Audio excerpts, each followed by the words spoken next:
بس هي مبدئيا القضيه المفروض انها ما تبقاش ترند، المفروض ان هي احنا كعرب المفروض هي قضيتنا طول الوقت. انا مش حاسس ان في بني ادم طبيعي انسان المفروض ما يبقاش متعاطف مع الموضوع. صح، انا شايف انه من الاول كده. يعني هو احنا كنا برضو لا، في مقاولين كده. هو في الاخر بني ادم. انا مقتنع ان اي حد، مش هو بس، اي حد هو في الاخر عنده الحريه ان هو يعمل اللي هو عايزه. السلام عليكم ورحمه الله وبركاته. معاكم احمد حسام واحمد البكل، وفيديو جديد من سيزون جديد من كلام مش مهم. اول فيديو النهارده هنتكلم عن التوبيك اللي الناس كلها بتتكلم عنه، هي فكره القضيه الفلسطينيه. ومش هنتكلم بقى فيه من منطلق الحاجات اللي هو طبيعي جدا ان احنا بنتكلم فيها. اعتقد مفيش اتنين يختلفوا ان القضيه دي يعني تخصنا كلنا في الاخر هي كعرب هي وكمسلمين. اصلا مش المفروض ان هي مبدئيا ازيك عامل ايه، ازيك يا ما حسن، عامل سلمتش ايه؟ عليك. لا لا، عادي يعني. بص، هي مبدئيا القضيه المفروض انها ما تبقاش ترند، المفروض ان هي احنا كعرب المفروض هي معانا، صح هي معانا، يعني هي قضيتنا طول الوقت. احنا بنتكلم النهارده عشان الاحداث سخنت للبيك قوي صح. في اخر فتره. بس هي بتسخن وبتنام، فبرضه هي اعتقد لما بتنام يعني احنا بتلاقي هو دايما الدنيا. بيحصل احداث ومناوشات هناك، بس المره دي الموضوع وصل للبيك قوي من صح. بعد اللي هي انتفاضه 2008 دي لما حصل اه، حاجه. دي اول مره تحصل برضو حاجه كبيره ده بيقول لك اصلا، بس هم برضه بيأفوروا. نتنياهو ده طلع قال لك ده اوحش حاجه حصلت لنا من ساعه الهولوكوست. والله يعني. يعني دي وسعت منه طب احنا شويه. نقول ايه؟ طيب يعني هو بيقول كده، احنا نقول ايه؟ فلا صح، هو انا برضه شايف حاجه ان هو ده اداهم الدافع ان هم يعملوا بقى اللي هم عايزينه. للاسف اه، خدوا للاسف اه، تعاطف للاسف اه، العالم. للاسف اه، خد تعاطف الناس اللي مش فاهمه، صح.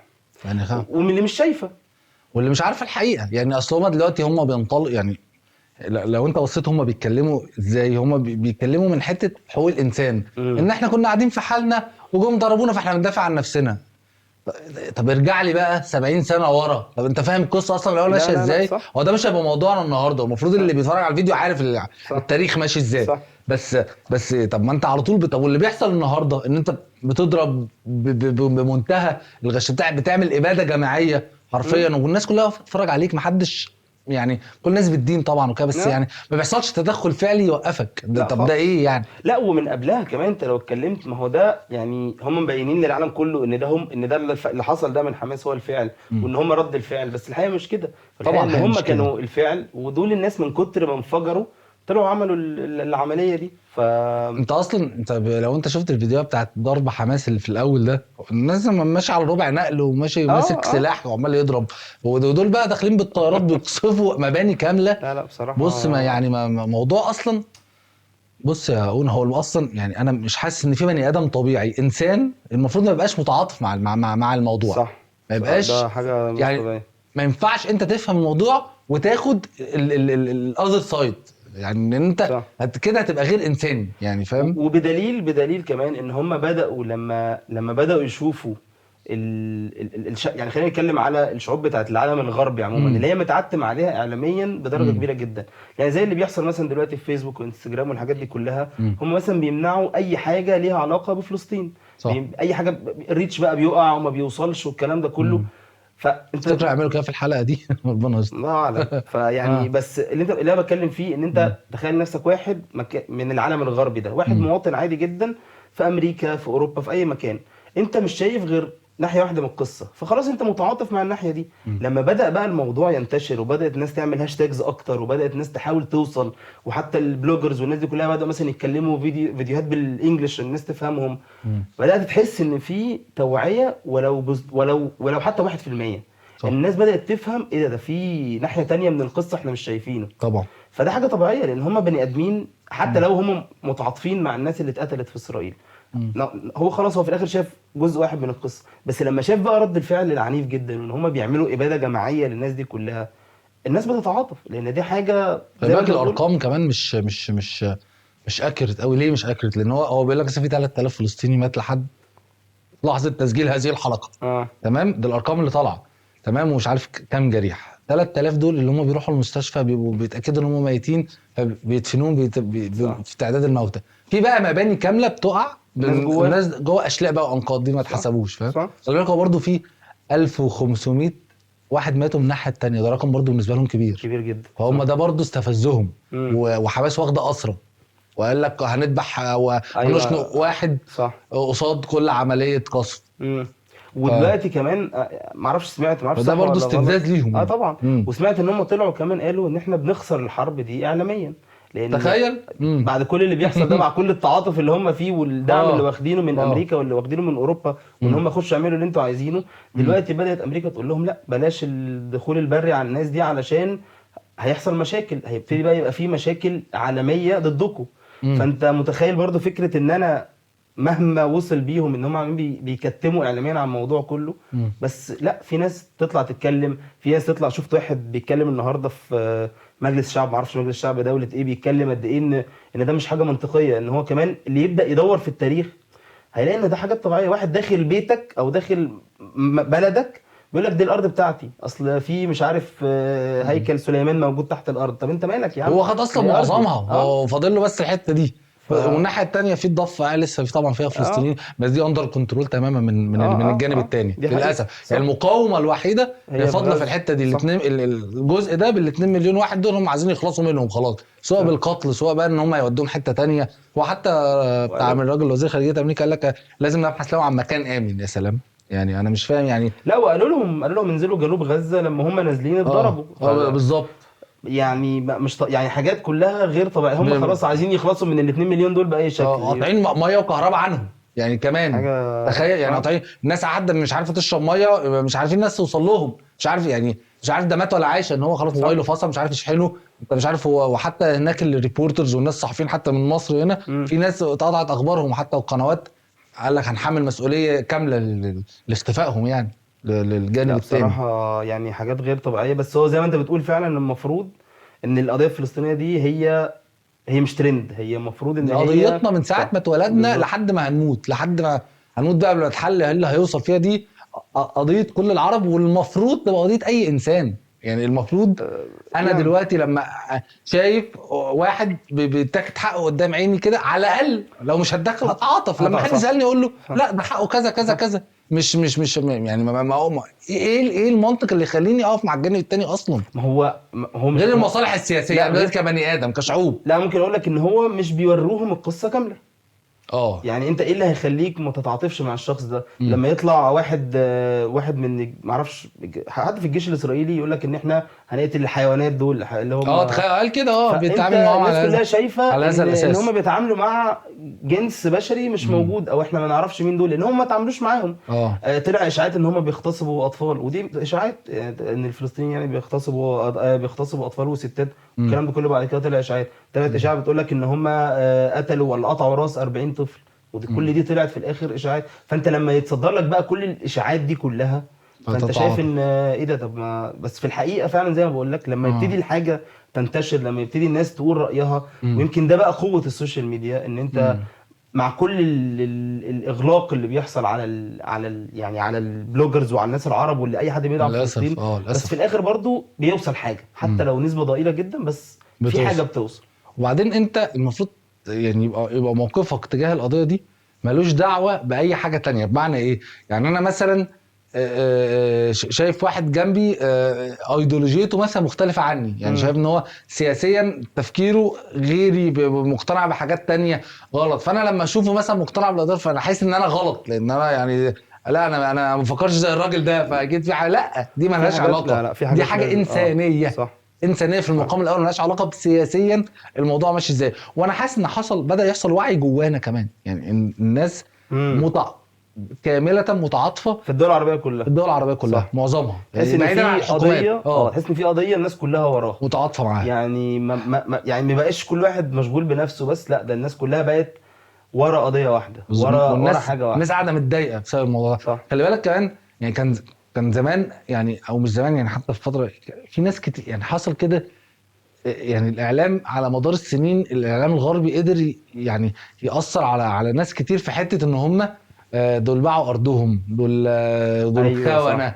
ده انا مش عارف معايا واحد فلسطيني في المدرسه مش عارف كان بيسرق الاقلام، ده انا مش عارف جاري كان بيعمل والله يقول لك دول شعب مش عارف. فبدا ان تتغذوا افكار دي عشان نحس ان هم اللي وحشين، في حين ان هو الناس كلها فيها، الشعوب كلها فيها ناس وحشه، يعني احنا اللي كويسين قوي يعني مالناش. بس اول ما طلع بقى الحوار بقى، اول ما حصل ده تحس ان احنا نسينا كل ده وتعاطفنا معاه. خلاص لا احنا افتكرنا بقى إنسانية. افتكرنا المفروض افتكرنا القضيه اللي المفروض احنا بنفكر فيها. أيوة. ومن حتى من ايام الانتفاضه الثانيه انا فاكر كان ساعتها برضو مم. الدنيا سخنه وفلسطين والكلام ده كله. بس اعتقد يمكن احنا برضو دخلنا من اول 2010 كده لحد قريب في هوجة بقى الثوره وهوجة الحاجات دي كلها، فاحنا نسينا بقى القضيه الاساسيه اللي احنا المفروض نبقى بنفكر فيها بالظبط. ف وانت شايف الموضوع ممكن هينتهي يعني هيبقى يعني هيوصل للبيك فين وينتهي فين؟ مش عارف، بس انا دايما بحس ان طبعا احنا مش خبراء سياسيين يعني عشان نقول ارائنا، بس انا بفكر رأي كده. حد واحد عادي. انا دايما مقتنع بفكره ان احنا اي تفكير هنفكره هو تفكير على الارض، تفكير بني ادم بيفكر بالمنطق. بس انا بحس في حاجات كتيره جدا ما بيبقاش ليها منطق، بتلاقي في تدخل الهي كده، ربنا بيتدخل اتمناه بصوره او باخرى يا رب. على فكره مش لازم التدخل ده يبقى في صوره معجزه او حاجه تحصل، هو ممكن بس فكره ان كلامنا يوصل للناس اللي بره فيأثروا على حكوماتهم، فحكومات يعني قصدي ان ممكن يحصل اي يعني هو دلوقتي انت لو بصيت على الموضوع هو موضوع مأساوي جدا، ولو بكل فكرت فيها المقاييس هتلاقي كل السيناريوهات سودة، يعني سواء بقى يموتوا ولا يتهجروا ولا ايا كان، بدأ جماعيه. وده التفكير الطبيعي، ده الحاجه الطبيعيه باللي بيحصل. بس انا دايما مقتنع ان لا، في حاجه غير طبيعيه ممكن تحصل، او متفائل شويه يعني زعلان طبعا على اللي بيحصل، بس حاسس جداً. ان ممكن فجاه يحصل حاجه زي مثلا احنا عمرنا ما كنا نتخيل ان واحد من اسرائيل يطلع لك احنا خسرنا اعلاميا. ده انتوا ملوك الاعلام، ده انت يعني انتوا الموضوع من الاول كان من الاعلام بالظبط. اصلا. فانت شايف ايه اللي ممكن يجرى بعد كده؟ انا يعني في يعني ما اتمناش ان ده يحصل، ان هم في الاخر لو الموضوع فضل يتصاعد لهذا الشكل، ان هو اولا انا مستغرب من فكره ان محدش بيتدخل تدخل ان هو لازم توقف الضرب على الناس مدنيين. مش شرط دول تخش تحارب، ايران في حقوق انسان، في انا ما اعرفش المنظمات دي لازمتها ايه بجد والله. مش المفروض هم يدخلوا ده وقتهم ولا ايه؟ دخلوا بس في مع اوكرانيا بس، او اليونايتد نيشنز حقنا ما بجد والله. بالظبط فاهم. وحتى اوكرانيا بيسبورتوا اسرائيل، انا مش فاهم برضه. يا عم ده الراجل بتاع زيلينسكي على طول بيصور فيديوهات من بيته ده برضه بيسبورتوا اسرائيل بشكل بس غريب. دول اكتر ناس خسروا في الحرب دي، لان هم الاعلام كله اتوجه من عليهم. ايوه يعني كان في اسلحه باين حاجه رايحه لاوكرانيا، قال لهم لا رايحين فين؟ تعالوا لفوا رجعوا على الجماعه دول غزه. فلا بصراحه الموضوع فهم برضه بيحاولوا يلموا البروباجندا عليهم تاني، بالذات بتوع اوكرانيا دول يعني. انا ما اتمناش ده يحصل، ان هم في الاخر هتتحل ان هم يمشوهم ويجدوا مكان امن ليهم ايا كان المكان ده فين بقى. دي قصه تانية خالص وربنا يستر منها. صح. بس انت كده بعت القضيه او مش قفلت على القضيه خلاص ما كده خلاص، زقيت بقى الحبه اللي مضايقينك وكملت انت. صح. عملت هتبني بقى لا وبرده بعد كده ما انت ما تعرفش، انت ما تعرفش ممكن بعد كده ايه اللي يجرى. يقول لك اصل في ناس جوه هنا فنخش بقى حته كمان، فيفضلوا بقى ممكن برده ما يحصلش في وقت قصير. يعني دايما مقتنع ان انت مجرد ما انت اتنزلت عن ارض، طب ما انت مستعد تتنازل عن اللي بعده. يعني هم ايه اللي بقى، ما هم دام عملوا كده وكسبوا في حته الارض الصغيره، اللي بقى ما يخلوهمش مثلا بعد 50 60 سنه لا ده في حته في سينا عايزينها، ده في حته يبقى في صح. بحس ان هي يعني انت ده سيناريو مستبعد شويه يعني اعتقد دلوقتي مستبعد، بس انت ما تعرفش ايه اللي ممكن يحصل بعد كده. لان انت لو شفت الخريطه اللي اتقسمت سنه 48 وشفت الخريطه دلوقتي، تخيل هتلاقيها مختلفه تماما فعلا. وهل احنا حسينا بكل ده؟ ما حسيناش. واحده انت فجاه لو بصيت على الصورتين هتلاقي ان في حتى حدود اوسلو اللي هي سنه 92 لما عارف القوه بتاعت اوسلو دي هم يعني حتى مش ملتزمين بيها، ده هم عدوها بكتير يعني. حتى يرجع للحدود بقى اللي قعدنا اتفقنا عليها مش مفيش. عشان كده بقول لك انا حاسس ان هم بيزحفوا واحده واحده. يمكن الزحف اللي بيحصل ده فممكن ليه لا، ما دام هم يعني بيعرفوا يعملوا كده ليه ما يعرفوش يكملوا بعد كده. بس زي ما بقول لك هي دي مش حاجه قريبه او مش حاجه ممكن تحصل قريب، بس دايما ما دام انت اتنازلت عن حاجه هتفضل تتنازل طول عمرك. وفي الاخر انا برضو مقتنع بحاجه، ان كل اللي بيحصل ده بسبب ضعفنا كأمة او كبلد او كعرب عموما. للأسف. احنا كلنا ما عندناش القوه ان احنا نقف قدام اي حد. احنا كلنا مديونين للغرب دول بفلوس وبسياسات ومش عارف ايه، فمش عارف تاخد موقف. مكتفين صح طبعا. لا عارف تاخد موقف سياسي ولا عارف تاخد موقف اقتصادي ولا عارف تاخد موقف حقيقي. اخرك تندد. انت قاعد بتدوحر وبتتكلم وبتاع عشان تدخل شويه مساعدات وبيساومك بالرعايه بتوعه او من 500 واحد امريكاني تعديهم او مقابل انت تعدي مساعدات عشان تدخل مساعدات للناس اللي هي مقطوع عنها الميه والنور. صح. اللي هو اقل حقوقهم يعني.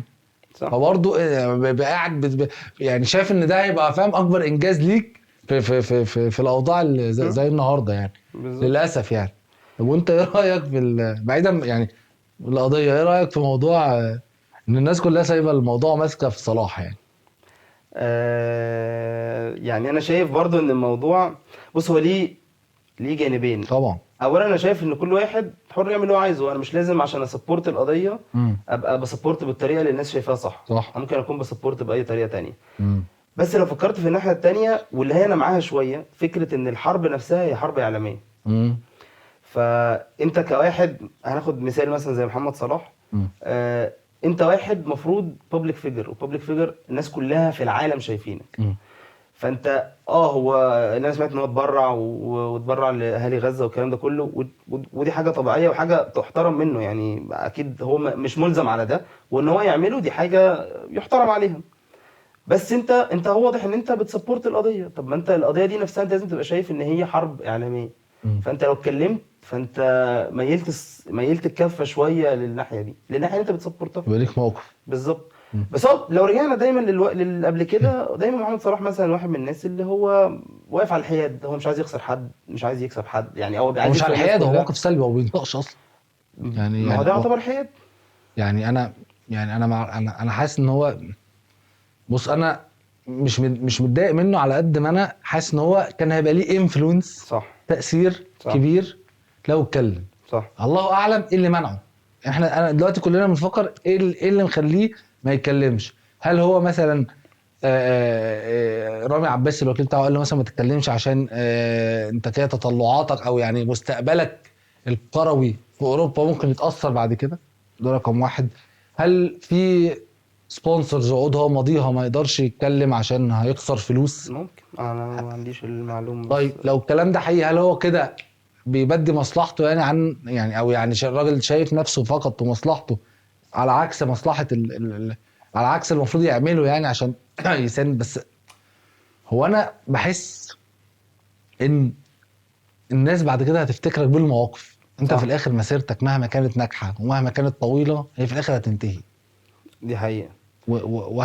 انت انت وصلت لاكبر حاجة ممكن اي مصري يوصل لها في مجال كرة القدم، ومحدش هيقرب لك اصلا، كلنا صح. عارفين كده. صح. بس دلوقتي احنا لما نيجي نفتكر مثلا محمد علي كلاي هنفتكر موقفه في حرب امريكا صح. وفيتنام مثلا ابو تريكه مثلا بمواقفه في 2008 بالظبط، لما لما ده رفع التيشيرت اه فهو فعلا ممكن ناس كتيره تختلف على اي بني ادم، امم بس المواقف دايما هي اللي بتبين. يعني اقول لك حاجه، حتى لو الشخص انا مقتنع ان حتى لو الشخص اللي قدامي عنده مبدأ مش صح بس ثابت عليه، اه ده في حد ذاته حاجه تحترم. فاهم. يعني انت ثابت على مبدأك وبتقول رأيك باحترام، امم من غير ما تقول ان انا والله ضد الناس، يعني بتسمع الناس كلها وعندك رأي، ده حاجه طبيعيه كلنا كبشر. ان انت بقى تبقى عندك مبدأ وماشي عليه، ده بيخلي الناس تحترمك، وبيخلي الناس بالعكس. ده يمكن في انجلترا نفسها اللي محمد صلاح قاعد فيها، ناس طلعوا في مظاهرات مع فلسطين. فالناس مش كلها ضد ده، يعني في واضح ان في ناس مع القضية الفلسطينية ومع انسانيا مع الناس دي. طب انت ليه ما تطلعش تقول ده؟ ممكن يبقى موضوع حوار الرعاية والشركات اللي ماضي معاها والكلام ده كله يكون السبب. اكيد ممكن يخسر ممكن. شعبيه اكتر من يخسرها لو هو سكت من الجانب الاخر آم، بالنسبه له يعني. مش حاسس، يعني مش عارف ليه حاسس دي مستبعده، لان انت جمهورك في الاخر اكيد 70 80% منه يعني من العرب. ما هو انت حتى لو وصلت الكوره، حتى لو وصلت ان انت حاجه عالميه، بس في الاخر معلش يعني، هو انت لما تيجي تفتكر دلوقتي ناس قبل كده او حتى اساطير كوره مش مصريين، هيبقى يعني عاديين. هتفتكر الناس الاساطير بقى اللي هو زي بيليه ومارادونا وميسي وكريستيانو، بس في ناس كتيره كانوا اساطير في ساعتها انت مش فاكرهم، صح. لان هم مش بيمثلوا لك حاجه. فاتوقع ان هو نفس الفكره. هيفضل ارقامه موجوده واسمه موجود جنب الارقام اللي هو مكسرها دي كلها، بس هو دايما كاسطوره هيبقى اسطوره للعرب، اسطوره لمصر وللعرب. لكن انت محتاج دول اكتر. انا ده شايف كده يعني. حاسس لو اتكلم دلوقتي هيتشتم اكتر، ما اعرفش ليه. انا برضه حاسس الناس زنقته، يعني الناس يعني زنقته في هو حته انت لو عملت اي حاجه هيبقى هتتشتم انت غلطان. هتتشتم اه. بس في بقى الناحيه التانيه مثلا، يعني مثلا اللي احترمته قوي مصطفى محمد. احترمته كمان لحاجه تانية، لان هو بغض النظر ان هو فرنسا اشد كمان من انجلترا جدا. كقوانين، لكن انت بتتكلم في فكره ان هو واحد لسه في اول كاريره. صح. فانت معرض جدا ان انت كارير ده يتدمر بسبب حاجه انت قلتها. مم. لكن صلاح انت بتتكلم ده انت خلاص يعني في اخر كان قدامك 4-5 سنين كمان وخلاص. فانت يعني اللي فات اكتر، اللي فاهم. عملته اكتر من اللي جاي. لكن واحد زي مصطفى محمد اللي جاي مفروض اكتر من اللي انت عملته. طب هو انا فاهم، بس هل ممكن لو صلاح اتكلم مثلا يحصل معاه زي ما حصل مع مسعود اوزيل؟ مسعود اوزيل مستقبله الكروي اتدمر تماما بسبب القصه بتاعت ما تعاطف مع الايجور خصوصا ان هو كان كمان الماني، يعني جنسيته الماني بيلعب المنتخب الالماني، ده فالموضوع ده كان اتدمر في كل حاجه، في المنتخب والنادي والنادي وخلاص. هو بقى يعني شبه بطل كوره، مع انه كان في البيك يعني كان بدا ينزل ساعتها شويه، بس هو برضه اوزيل كان يعني كلامه كتير مش موقف. وبرضه انت دلوقتي في قضيه يعني.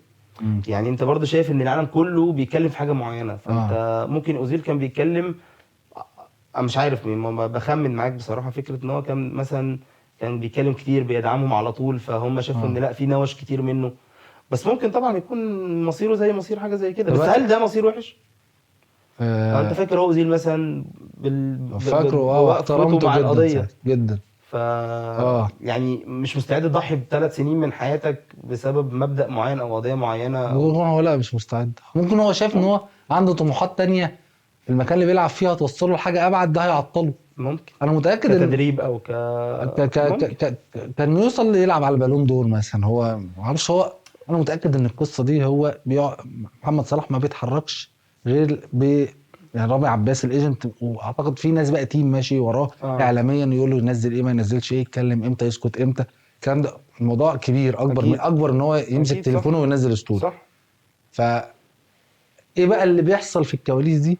بس انا متاكد منه ان هو يعني الراجل في متعاطف من جواه. ايه اللي منعه الله اعلم. ما هو انت زي ما بتقول اي بني ادم وده عربي وعارف القضيه، فيعني أيوه. مش طب يعني انني عملنا من الاول خالص، نزل يعني من الاول الموضوع خالص، من الاول ما استناش يسكت. طب هل انني مثلا مش ولا هو انني مثلا اصلا مش فارقه معايا احمد قوي؟ حسن كوكا نزل برضه. نزل نزل حاجه وكسب. ده كلام كان من زمان بس محترم. متاخر شويه، بس نزل يعني. بس كريم بنزيما برضه في السعوديه، فهو فالموضوع مش عادي. هيتاثر قوي يعني انا قصدي هو مش عربي، يعني ليه اصول جزائريه بس هو يعني مش عربي زي محمد صلاح يعني. انا متاكد منه ان الموضوع ليه ابعاد كتيره احنا مش عارفين كتير منها. بس برضه حاسس هل يعني هو هيأثر في القضيه، بس حاسس ان في حاجات تانية ممكن يعني. حاسس برضه الناس مركزه معاه زياده عن اللزوم. ما ده بقى اللي انا عايز اسالك عليه. هل هو اصلا المفروض ان احنا نمسك فيه ونتشعبط كده وكل حاجه نقعد نقول له انت بتعمل ايه ما هل احنا اوصياء عليه؟ او هل هو محمد صلاح ده ابن خالتي لا. انا اقدر الومه كده؟ او هو صاحبي زيك اقعد اقول له انت بتعملش كده ليه يا عم؟ انت ازاي كده يعني؟ لا. يعني طب احنا ليه واخدين الصوره دي معاه؟ يعني ليه الناس كلها تمسك فيه في اي حاجه؟ بجد علشان والله. الناس، انا متوقع ان الناس بتحب محمد صلاح أكيد. وشايفين فيه اللي محدش عارف يعمله. صح. فهم شايفينه دي بصوره نقطه صح مثاليه، جدا. شايفينه بصوره مثاليه، فانت المفروض تبقى صح في كل حاجه. بس مش معنى ان هو بيلعب كوره كويس ان هو كويس في كل ان حاجه. هو بني ادم كويس. صح. يعني عادي، ممكن يبقى عادي، وكلنا عندنا عيوب وكلنا عندنا مشاكل. وعلى فكره اقول لك حاجه، مش محمد صلاح بس، ما في ناس لو نزلت قعدت اتكلمت معاهم يقول لك يا عم انا مالي بالقضيه الفلسطينيه، انا مهم عندي ان بلدنا ما تتاثرش. وده راي ناس. اكل عيش واشتغل بالظبط، وبتاع. وده راي ناس. صح ولا غلط؟ انا شايفه غلط، انت شايفه عادي، كل واحد يشوفه بالطريقه اللي هو عايزه. بس مش معنى ان هو مختلف مع مبادئي ان هو شخص وحش. هو عادي ممكن يكون بيفكر بطريقه مختلفه عن اللي انا بفكر بيها. بس في راي تاني بيقول لك، يعني احكي لك كده قصه صغيره قوي مش هرغي كتير. بيقول لك ساعه ما كان هرجع لك محليات شويه بس عشان ان عماد متعب. فاكر كان لما كان عماد متعب كان نجم جدا، حصل موقف كان ان هو وقف في كمين وغلسوا عليه ومش عارف ايه. مش فاكر حاجه زي كده. فالمهم ان هو اتخانق مع موضوع فايرال كده ساعتها وبتاع. فهو لما راح التمرين بعد كده تاني يوم، فكان متوقع ان جوزيه يعني يتعاطف معاه، فجوزيه جابه قال له هو انت ازاي بتعمل كده؟ انت المفروض تبقى يعني محترف ومحترم، لان احنا اصلا احنا زي المهرج، احنا بنسلي الناس. احنا في الاخر بنعمل حاجه هي في الاخر الناس بتفتح شاشه تتفرج على، المفروض يعني انها تتفرج على الماتش ده عشان تتسلى وتنبسط وتشجع فريقك وبتاع. ترفيه في الاخر. وحاجه ترفيهيه. ارجع لك بقى، انا اخدت بس الكلمه دي، ارجع لك الموقف. طب ما انت يعني انت يا صلاح ويا غيره من جميع اللاعبين انت في الاخر بتعملوا حاجه ترفيهيه، فانت من غير موقفك ده انت قيمتك المفروض ما تبقى ما يعني عاديه، تبقى بني ادم عادي، انت لعيب كوره في الاخر. فاهم؟ صح. برضه يرجع لحته ان احنا مدين اكبر ان المواقف دي هي اللي هتعلي قيمتك كبني ادم في نظر الناس. وعلى فكره مش صلاح بس، هو دايما الناس بتعلي قيمه كل لعيبه، مش لعيبه الكوره بس، كمان الناس المشهوره عموما. يعني شايف مثلا ممثل مشهور بحبه، يبقى هو بكل حاجه بيعملها صح. يعني وابقى منتظر منه اللي انا شايفه، يعني ان ايوه، هو يسبورت القضيه بس اللي انا ده مش بسبورتها، حقيقي، ده مش او حقيقي، ياخد صح. موقف زي ما انا وده ناس منتظر منه. بتتخانق، حتى خناقاتهم اه كانهم بيتخانقوا لحد من اهلهم، يعني بره للاسف مصر خالص. يعني للاسف. ناس بتتخانق على مثلا ميسي ولا كريستيانو، طب بيتخانقوا اه بحرقه وبشتايم فظيعه. طب ليه؟ اه يعني ايه اللي بيرجع لك اه من شهرة الراجل ده، او ايه اللي بيرجع ولا لك من حاجه. ولا اي حاجه؟ طب شهرة صلاح دلوقتي، الناس اللي متضايقه منه دي ليها دور فيها، ولا هو اتشهر بره وبابليك فيجر بره بمستواه في اوروبا فالمصريين ما لهمش دور؟ لا عشان لا اكيد بمستواه، لا عشان ما ممكن المصريين يعني. يقول لك اصل في استفتاء احسن جون كان احنا كسب بالتصويت عشان احنا دخلنا عملنا كذا، وفي مش عارف مم، ايه احنا، يعني ان احنا لينا دور في شعبيه محمد صلاح اللي هو مكتسبها دي، اللي هو خايف عليها دلوقتي فمش عايز ياخد موقف. لا انا مش مع ده بصراحه. انا حاسس ان هو يعني هو اللي وصل له، امم هو الكريدت ليه 100%. طب اخر سؤال بقى عشان نقفل قصه محمد صلاح، احنا خدنا الجانبين اهو. ماشي. اخر سؤال خالص، من 10 سنين كان صلاح في بازل، فهو النهارده بقى له محترف 10 سنين. مم. ايه اللي اتغير في 10 سنين؟ يعني هو في 2013 راح لعب في اسرائيل وما سلمش وعمل موقف كده ان فاكر الناس حصل موقف انبسطت زي كده منه. اه. وحتى لما راح فيورنتينا لبس تي شيرت 74 74 عشان رقم الشهداء بتوع حتى في الاهلي. حد قال حاجه، قال ان هو عمل كده عشان عارف ان في مصر شعبيه الاهلي اكتر، مع ان هو مش اهلاوي، فعمل كده عشان يكتسب شعبيه اكتر جوه مصر. طبعا ده سبب ايه؟ ده في نظريه مؤامره شويه، اه. يعني مش انا نفسي مش مقتنع بيه قوي الصراحه، بس انا ايوه. سمعته كراي يعني.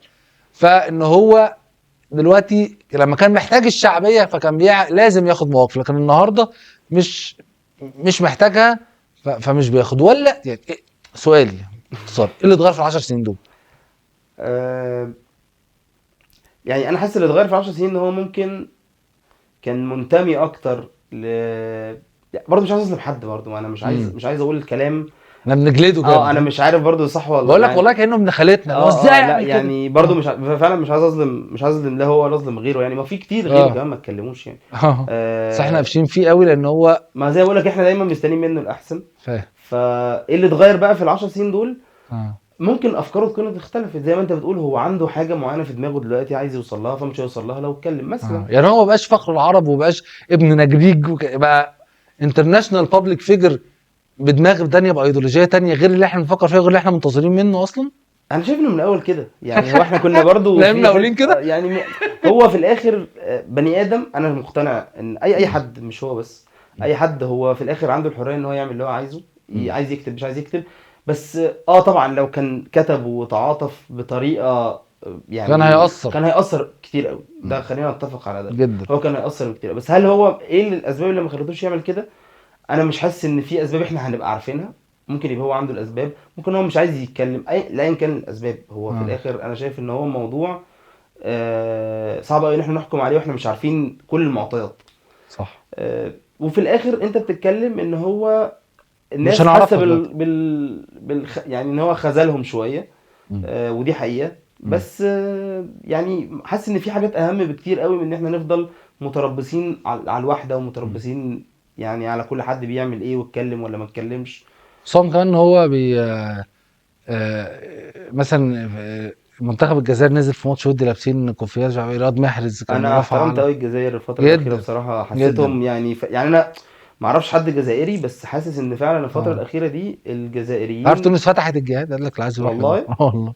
طبعا يعني. دي فكره صعبه شويه ان اي حد يقدر يعملها، بس يعني قلت لهم اللي عايز يروح يروح يعني. ما هو بص اه انت عامه في انا دول شمال برضو الاطلسي محترمه جدا في جدا المواقف دي. بصراحه، دي اه حقيقه دي حقيقه فعلا اه وحتى على فكره يعني يعني انا مثلا الموقف اللي عجبني بتاع مصر بتاع المساعدات، وان انت بتتفاوض، انت بتحاول تعمل اللي عليك، جدا. بس في انا الاخر انت معجب بالموقف كبني ده. ادم او كدوله اه ما فيش في ايديك حاجات كتير تعملها. للاسف. لان زي ما قلت لك نرجع متكتف تاني، انت سياسيا متكتف سياسيا. واقتصاديا. وحتى احنا كمان ننزل بقى على مستوى الافراد نفسهم. مم.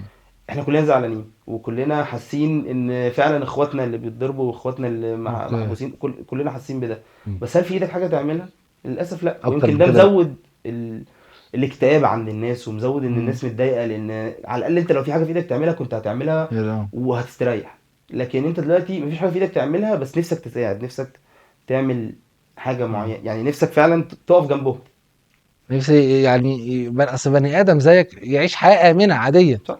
يعني ما يوصلش لاي تطلعات في حاجه، انه يفضل عايش زيك قاعد بالظبط. بياكل ويشرب وينام، يعني صح. ما بيعملش حاجه تانية. طب عايز اسالك على حاجه ثالثه قول. واخيرا نقفل بيها الحلقه دي. 100% ماشي. ايه رايك في موضوع محاربه البراندز الصهيونيه؟ طن آه... طن، حط في الايديت دي طن طن طن كده. آه...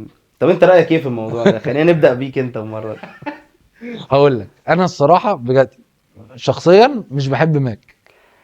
ماشي، ما هو مش بس ماك بس، كان في بيبسي وكوكاكولا وستاربكس وشويه بس حاجات كده. هم ليه زي هم صلاح ماك زي صلاح برضه قافشين في ماك قوي عشان هو اه يعني الاشهر عشان هو يعني. الناس كلها بتجيب منه ما يعني. اعرفش انا بس سيبك من حبي وكرهي ليه، لا انا طبعا لازم اتحرى الدقه. هل ده هيأثر على ماك الانترناشونال؟ اصل هو ايه، الناس راحوا ودوا وجبات مساعدات للجيش الاسرائيلي وصوروا وفرحانين قوي مبسوطين قوي، وده اعلان صريح لدعمهم. للسبورت لدعمهم. صح. فانت لما قلت انا هقاطع عشان ودي حاجه طبيعيه، دي اقل حاجه تعمل. انت لسه بتقول ما فيش في ايدي حاجه. طب انا في ايدي ان انا ما اكلش من عندهم واكل من المطعم اللي جنبه، ولا صح. لازم اقفش لا ماك؟ صح، ممكن صح. صح. فطلع بقى ناس تقول لك اصل دي شركه اصلا مصريه واخدين فرانشايز. طب ما هو كده بيديهم فلوس اصل ده مش عارف وفضل الموضوع رايح جاي كده كام يوم، وبعدين في الاخر وماك ساكت خالص لحد ما كل ماك بتاعت الدول العربيه حتى طلعت لسه طالعين النهارده او طالعين امبارح بنفس معانا. يعني بنفس الكلام اللي هو احنا مالناش دعوه. ملناش دعوه، وبندعم القضيه امم. الفلسطينيه. انا كنت مستني اللي هو يا سيدي احنا مصدقينكم ان انتم مالكوش علاقه بيهم، بس اثبتوا. فاهم؟ هيعملوا ايه برضه؟ يعني اثبتوا ان انتوا يعني تقدر، انت حر نفسك ان انت تقدر تدعم القضيه بعيدا عن ماك اللي بيدعم اسرائيل. طب ما هو عمل كده ولا هو ما ما عملش كده؟ هو قال انا دعمت انا. اه. ما هو ده بقى اللي لخبطني اكتر. انا كنت في الاول متاكد انه مش هيقدر يعمل ما هو كده. اللي انا فاهمه برضه، ما خلي بالك احنا في حاجات كتيره قوي مش عارفين برضه، زي ما بقول لك برضه الابعاد بتاعتها كلها. امم ما هو انا متاكد منه ان ده فرانشايز، ان ده مش الشركه الام. اه بس هل بقى الفرانشايز ده بياخد الفلوس؟ يعني انا سمعت رايين، ان هو بياخد نسبه من اللي بيتباع، مم. فده لو انت قطعت فهتاثر على ماكدونالدز الام. تمام. لكن وسمعت رأي تاني بيقول ان لا يا جماعة، ده هو كده كده بياخد مبلغ معين في السنة، سواء انت بعت او ما بعتش، انا ماليش دعوة. انت الفرانشايز بتاعي ده انا بديهولك مثلا يعني بمليون دولار في السنة. مم. انت بقى بيع زي ما انت عايز تبيع، بس انا هاخد منك المليون دولار. فانا كده في ما الحالة دي وصلش. يبقى انت بتخسر ناس مصريين. فلما يخسروا، مين اللي هيقعد في بيوتهم؟ مصريين. ومين اللي ممكن في الاخر لما يقفلوا بقى خالص، وده حاجه مستبعده، لما يقفلوا بقى خالص انت ضريت الشركه الام. بس انت هل ضريت الشركه الام لوحدها؟ لا، انت ضريت معاها قطاع كبير جدا شغال في المطاعم دي. مم. هل ده الحقيقه ولا ده الحقيقه؟ صراحه ما اعرفش. هل مقاطعتنا للبراندز دي هتبقى هي اللي احنا نقدر نعمله؟ ممكن لو هو فعلا انا عامه كده كده هقطع بصراحه. يعني طب اقول لك فانا حاجه، اصلا طب ماليش. اقول لك حاجه، طب ما هو اللي بيدعمه بقى بوضوح وصراحه فيسبوك مثلا، انستجرام، هل بتقاطع فيسبوك انا وانستجرام؟ بحاول من خلاله ان انا اقول رايي اصلا. هقطعه ازاي؟ لو انا بتقاطع ما تفتحوش طب ما هو مثلا، هل ما هقول هو لك ما هو بقى. ده ما هو بيدعم. دي مختلفه ليه بقى؟ يعني دي عن دي مختلفه. يعني ده بلاتفورم انا المفروض ان انا اوعي الناس من خلاله، وهو عمال يمسح وقال وقع الريتش بتاعي ويلعب في الالجوريزم ان انا ما اوصلش للناس عشان هو بيسبورت الاذر سايد. فانا لازم بحاول اتحايل واوصل رايي، وهنفضل بقى لان هو اصل ده بلاتفورم هو يعني طب هو مكسبه منين البلاتفورم ده؟ ما احنا ناخدها بقى من الاول، مكسبه منين؟ من الاعلانات اللي بتبقى عليه. صح، مظبوط. الاعلانات اللي عليه بتيجي ليه؟ لان هو مثلا لما شخص ينزل فيديو معين، م. الفيديو ده بيتشاف مثلا من مليون شخص، فانا كمعلن باجي اشوف والله لا الفيديو ده عليه مليون، انا احط الاعلان بتاعي عليه عشان عليه مليون. م. لما ما يبقاش فيه كونتنت وما يبقاش فيه فيوز، المعلنين مش هيحطوا اعلاناتهم، الفيسبوك هيخسر. بس انا خلال القضيه لو قطعت انا مش هستفيد حاجه غير ان انا يعني هسيب الطرف التاني يعني يقول ما بداله وانا ابقى ساكت. انا حاسس دي الازمه يعني في قصه ان انا اقاطع يعني. لكن لو جت على ما هو انت سندوتش ما انا اقدر برضو، اكله من حته انت تانية. كبني ادم برضو واحد عادي مش دي بابليك السكه فيجر، الوحيده اللي اقدر. هل هتقدر تأثر على لو واحد انت عادي، انت واحد بتقول رأيك عليه، م. هل انت كلامك اللي هتقوله ده هيأثر ما هو هيأثر بالمجموعات. ما هو لو ما أثرش ما كانش هيوقع الريتش بتاعك. صح صح، متفق معاك في ده، بس بس انا حاسس برضو بدون قطع كلامك ان هو، طب ما هو ماك ساعه الحرب الروسيه هو قفل خالص في روسيا، قفل في روسيا. شالوه خالص، اه. قفلوه فده 100%. والناس دي بقى يعني مش بتقعد بقى فاهم تقول اي كلام، زي يعني مش بتقعد اه. بقى، يعني الناس دي متاكده هي بتعمل ايه. امم. فهم 100% كانوا عايزين، يعني شافوا ان هو كده بيفيدوه وهم كده، وهي بيساندوا الاذر سايد في حربهم، ايوه صح، يعني فقفلوه مش خالص. بيفيدوه، بس هما بيتكلموا في حته ان امم انا مش عارف ليه بصراحه ساعتها حصل كده، ان كل البراندات اصلا ساعتها قفلت في روسيا. البراندات الامريكيه. و وشركات وناس امم كتير قوي، يعني ما اعرفش هم شايفين ايه، ممكن يكونوا شايفين حاجه. امم هل هم بيفيدوهم لما يشيل؟ يعني مش عارف. هو نفس فكرة بقى الفرانشايز والدفع الفلوس والكلام ده. ما احنا هو برضه بياخد فلوس، ما هو كماكدونالدز جروب، هو بياخد فلوس من الناس بتاعت روسيا. ده بالعكس، ده انا المفروض افضل عشان افضل اخد منهم فلوس، ما انا لما قفلت انا خسرت. هو اكيد شاف حاجه احنا مش شايفينها. هو ممكن برضو من فكره ان انا مش هقعد في المكان ده، انتوا اصلا محتلين، بغض النظر يعني عن الشعارات الكاذبه دي. بس يعني انا بصراحه، يعني انا مش مقتنع قوي. انا مقتنع ان في جزء انت بنضر نفسنا لما تقاطع، في جزء مننا هيتضر. هو انا يعني العماله المصريه اللي موجوده او انا معاك ان اكل العيش مش حاجة سهلة ان هو يتقطع، وانا مش مكان الناس دي. بس انا حاسس ان الجماعة اللي شغالين في اي مكان، حاسين لو 1% ان هو المكان ده ممكن يسبورت الموضوع ده بشكل تاني، هم اصلا مش هيبقوا عايزين يبقوا فيه، وهيرزق على الله وهيروحوا يشوفوا. صح. انا معاك مش جدا في الحته دي. بالسهولة اللي انا بتكلم بيها. صح. بس انا اعرف ناس شخصيا مستعدة تسيب شغلها م? عشان حاجة زي كده، والله مش في شركات تانية انا يعني. عامه مقتنع فعلا ان انت اه. بس ان انت المبادئ دي حاجه مهمه جدا بصراحه. ان انت فعلا لو مش هتسيب شغلك عشان المبادئ، يبقى انت هتسيبه عشان ايه؟ امم يعني احنا في الاخر كلنا بنسيب شغلانتنا بنروح شغلانات تانية عشان فلوس. واحنا بنقول لك في الاخر الرزق على الله، عشان صح. ما تجيش تقول لي تعالى انت اكل عيالي. يا عم الموضوع مش كده صح، يعني. وانت اه مش لازم تبقى بتسيبه انت، يعني حتى لو انت مزنوق مش لازم تسيبه، لا ممكن تدور على حاجه تانية بالظبط، ولحد لو ما انت تلاقي. متاكد ان الموضوع. صح، لو انت ضد مبادئك، لان فلو دي القصه، يعني لو دي القصه ان في ناس زينا فاتحين بيوت، فهم انا بقول لك هم لو هم بني ادمين زينا، يبقوا هم لو متاكدين ان المكان اللي شغالين فيه بيدعم الطرف الثاني من القضيه، فهم مش صح. هيبقوا عايزين يقعدوا فيه. صح. انا متاكد. ما انا متفق معاك بس في انا ده. شايف ان هو الخناقه برضو عامه، انا مش حاسس في مقاطعه. انا في ماك تحت بيتي، مش جنب بيتي بالظبط، والله العظيم بقى اسحب من الاول. يعني والله لسه معدي وانا جاي لك دلوقتي وانا جاي. بس ما المقاطعه يوم باين وبعدين فك ولا بجد ما اعرفش. ممكن على فكره الناس تكون هديت بس انا شايف في عروض على الابلكيشن بتاعت الاكل المسج. وكده زادت قوي للمطعم ده، ممكن. بس عشان ممكن ممكن المسج طلعوها برضه على فكره هدف الناس يعني. هم ممكن يعني خلاص خلاص الموضوع يعني، اتحل. ما خلاص احنا بس هم مش اتاخروا قوي لما الموضوع باظ منهم خالص. ممكن ما كانوش عارفين ان هو هيأثر وأثر. اتمنى. يعني دي حاجه تبقى حاجه كويسه لو ده فعلا حصل. بس انا حاسس يعني ما دام هي مش حاجه اسينشال، وما دام مش هتموت لما ما تعملهاش اعملها. يعني اه. سندوتش همبرجر موجود في 100 مطعم تاني تقدر صح. تاكله، في مطاعم مصريه احلى وارخص منه 100 بس برضه مره. عايز اقول لك حاجه، هو الموضوع يعني انا انت تبقى بتشغل مطاعم من مصريه وجهه 100% نظري يعني. الموضوع بس بص انا متفق معاك ان انت حاجه احسن من كله يعني حاجه واحده احسن من ما فيش. مم. بس برضه فكره ان احنا نرجع تاني لنفس النقطه، انت كل حياتك قايمه على الحاجات الغربيه. يعني اكل، لبس، ما انت ممكن بعد كده تلاقي محلات اللبس نفسها مم. بتدعم. شغل، واحنا ناس كتيره بتشتغل في شركات مالتي ناشونال، وشغاله في شركات اللي هو يعني ضد ايديولوجيتنا وضد الحاجات دي كلها وشغالين فيها. كل حاجه بقى، يعني كل حاجه للاسف احنا كل حاجه متكتفين فيها. يعني لو فكرت في اي للاسف حاجه هتلاقي نفسك رجعت لنفس النقطه تاني.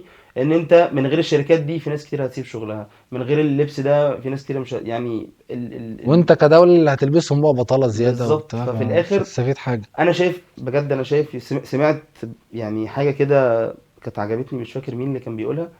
ان احنا دورنا كبني ادمين، ان في الاخر احنا شايفين قد ايه ان احنا ضعاف دلوقتي، وعمرنا ما هنبقى اقوياء بكره. بس دورك انت ان انت تبقى عضو بناء في المجتمع، ان انت تشتغل علشان المجتمع ده ينهض. احنا نايمين بقالنا 30 سنة بصراحة، يعني خلينا نتكلم بصراحة. احنا كدوله كعرب نايمين. الناس كلهم بقوا اقوى مننا، ومش اقوى مننا بسبب ان هم احسن مننا. انا برضو مش مع ده خالص. وباين دلوقتي موضوع ان هم لا عندهم حريه راي، ولا عندهم اي مبادئ، ولا عندهم اي حاجه. هم اللي عايزين يعملوها هيعملوه. فكبني ادمين هم زينا زيهم بالظبط. يمكن هم عندهم نظام اكتر مننا بس، وبيشتغلوا احسن مننا. فالشغل بتاعهم صح. ده وصلهم لان هم بقوا دولة قايمة اقتصاديا على حيلها، قادرة تاخد قرارات من غير الاعتماد على اي بني ادم. احنا مش قادرين نعمل ده. فاحنا لازم، انا شايف ان احنا لازم نبقى اقوياء بان احنا نشتغل بجد، بان احنا الناس يراعوا ربنا في اللي هم بيعملوه. ايا كان اي حد هو بيعمل ايه، فلازم يراعي ربنا في اللي هو بيعمله. والحاجة التانية اللي انت تعملها ان انت توعي بقى الجيل الصغير، ولادنا بقى ولا اخواتنا الصغيرين ولا اي حاجه، توعيهم بالقضيه علشان القضيه ما تموتش. انا مقتنع ان ده دورنا صح. كبني ادمين. انا مفيش حاجه في ايدي دلوقتي اعملها غير ده، ان انا اشتغل كويس عشان حتى انا مقتنع بصراحه ان كده كده ربنا هينصرنا في الاخر. يا رب امين يا رب. في عيشتنا او بعد ما نموت، كده كده ان شاء الله باذن الله هنكسب في الاخر. بس ممكن المكسب ده ما يبقاش واحنا عايشين، ممكن بعد ما نموت في اجيال بعد كده. فعشان يفضل عندنا نفس الامل ده، ويفضل الناس الصغيره عندهم نفس الامل ده، فمحتاجين ان احنا نبقى اقوى، ومحتاجين ان احنا الناس دي القضيه ما تموتش. فتفضل توعي الناس ايه القضيه الفلسطينيه، ايه الموضوع بدأ ازاي من الاول خالص بقى، وان هم ازاي اغتصبوا الارض اللي احنا فيها وخدوها غصب عن الناس كلها، ووعد بلفور ده اللي هو ملوش اي معنى. لازم توعي الناس بكل الحاجات دي عشان القضيه ما متأكد تموتش. ان معظم الناس اتفرجوا على الفيديو دلوقتي مش عارفين ايه وعد بلفور مثلا. ارجوكم جوجلت. صح. هو ده كانت البدايه، جوجلت. احنا لو قعدنا نشرح بعد بلفور عايزين حلقتين زي دي. جوجلت واعرف القصه مشيت ازاي يعني. اخر حاجه عايز اقولها لك، في دول عربيه قويه اقتصاديا من كل ده اللي جت في بالي وانت بتقولها، مم. وموقفها مغزي يعني. والدوله دي هي دوله سياسيا. قويه جدا وغنيه جدا. اتس سياسه. انترناشونال كونتري يعني. سياسه. السياسة اه. للأسف بتتدخل في حاجات كتيرة. امم. وأنا برضو مقتنع إن هي لو دولة قوية زي ما يعني أنا عارف ده بتتكلم عليها، بس هي الدولة القوية مش فلوس بس. الدولة القوية بمواقفها. معلش، هي أمريكا بتحرك أوروبا، فأمريكا أقوى من أوروبا. مع إن إنجلترا دي قبل كده كانت مسيطرة على العالم، بس دلوقتي صح. أمريكا اللي بتحركها. امم. الصين دلوقتي باقتصادها قادرة تاخد قرارات، هي واقفة قدام يعني أنا مش فارق معايا بقى أمريكا، مش فارق معايا حد. روسيا، عشان مع إن ممكن روسيا ما تبقاش دولة غنية زي أمريكا، بس ليها موقف صح. وليها مواقف، واللي أنا عايز أعمله هعمله. لا وليها سياده في صح ولا المنطقه. غلط؟ صح ولا غلط؟ ده حاجة ترجع بقى لمبادئ كل حد فينا. مم. بس في الآخر هي دولة ليها موقف. مم. يعني معلش، روسيا مش دولة غنية زي دول مثلا زي دول الخليج. دول الخليج أغنى بكتير جدا. صح. بس في فرق في المواقف بين ده وده، لان في مم. الاخر سياسيا يعني الموضوع مختلف عن اقتصاديا. يعني الاقتصاد بيساعدك مم. ان انت تستمر لو انت هتحارب او ان انت تعمل اي حاجه، فالاقتصاد طبعا بيساعدك. بس ان انت تبقى دوله معتمده على نفسها. سيد قرارك. لان معلش، روسيا دلوقتي لما حصل عليها كل العقوبات اللي حصلت عليها دي، ما اتأثرتش. صح. يعني فضلت مكمله، ما قالتش لا انا هرجع واخد مم. خطوه لورا عشان انا مش قادره، لان مم. هي مكتفيه ذاتيا باللي بيحصل لها. ده صح. بالعكس، ده انا بصدر لكم الغاز اللي بيعيشكم. فهي دي الدوله القويه. لكن انت كدوله، انت كعرب عموما عندنا بترول وعندنا الكلام ده كله، بس ستيل معتمدين على اللي بره بنسبه اكبر بكتير جدا ما هم معتمدين علينا. فعشان كده القوه مش فلوس. قلنا كل اللي ممكن يتقال بالنسبة لي يعني. امم. ففي الموضوع ده ربنا ينصرهم. يا رب احنا والله. معاهم يعني لحد ما نموت، واحنا القضية جوانا. لازم صح. لازم كل الناس تبقى يعني ده اللي في دماغها وده اللي في قلبها. صح. وبلاش الإعلام يأثر عليك بأي شكل ما. خد موقفك ومالكش دعوه بحد يعني خلاص. وما تقولش ده فلان المفروض وما اقعدش بقى امسك في الحاجات. كل واحد وظروفه، صح. كل واحد دنيته. انا اخد على الاقل ابقى بسبورت بقلبي على الاقل. يعني انا مش عايز يعني اعمق الفكره، بس يعني لما اقف قدام ربنا ما بقاش نصرت ظلم صح. على الاقل. صح. تبقى عملت اللي عليك. بس هو عملت اللي عليا برايي ببق. انا ما بقولكش روح حارب، مش ولا انا ولا انت نعرف نعمل كده. هو في الاخر بس بالظبط. ببقك يا سيدي، صح. بقلبك. لما حد يقف يسالك يتكلم معاك قول له. لو تقدر تنشر صح. بوست انشر، و... ستوري انشر، اعمل فيديو زي ما احنا بنعمل.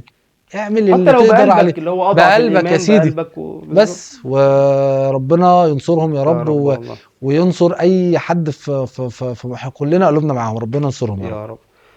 اعتقد بس كده. لو وصلك بقى الفيديو ده ما تنساش تعمل لايك بقى وسبسكرايب وتشغل الجرس. للحلقه دي بالذات. عشان تنتشر، عشان يا الله رب اعلم ايه اللي هيجرى. يا رب ما تتشالش بس تقفلش علينا. باذن الله ان شاء الله. فبس، واستنوا بقى فيديوهات جديدة من بودكاست كلام مش مهم. السلام عليكم. سلام.